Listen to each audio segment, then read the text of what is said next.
When Time approached me to cover the war, they wanted me to go to Kurdistan in the north and to Iran, and I was saying, listen, I think that what's happening in the United States is maybe as interesting or more interesting than what's actually going to happen there. So they decided to say, okay, let's let you cover the United States. This is how I sort of sold it to Time magazine, is that I was actually in Rochester, New York, and I had actually spoke at my old college there, and I was waiting in the airport looking out the window, you know, talking to a friend on the phone, and all of a sudden a plane pulled up just underneath me, and the bags started coming off the conveyor belt out of the plane, and I'm looking out this window, and a coffin with an American flag draped over it comes off the conveyor belt with the baggage. And I threw down the phone, I ran to pick up my camera. I mean, it just took the scene in front of me from daily life, banal, sort of nothing, and all of a sudden, boom, it was like, oh my God, you know, there, all of a sudden the war is confronting you. At Walter Reed, you'd see these guys coming back all sort of maimed and missing limbs. And then, of course, the funerals.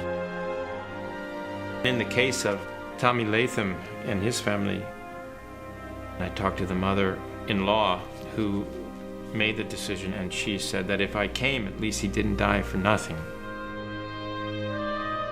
They allowed me to photograph when the wife first viewed the body, and I was in the room with the Leica, and I felt like I was shooting a cannon in the room. It was so loud. It was the loudest I ever heard my camera sound, and it was a very, very dark place to go.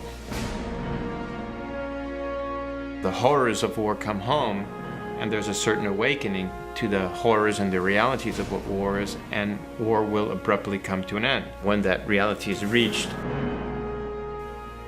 the funerals are very, very difficult, and the wars, of course, and some of the violence that I've seen is extremely difficult to process, but I think it gives you a much greater balance and understanding about the world that we live in and what man is capable of doing in terms of its ferocious ability for violence and its compassion for love and understanding.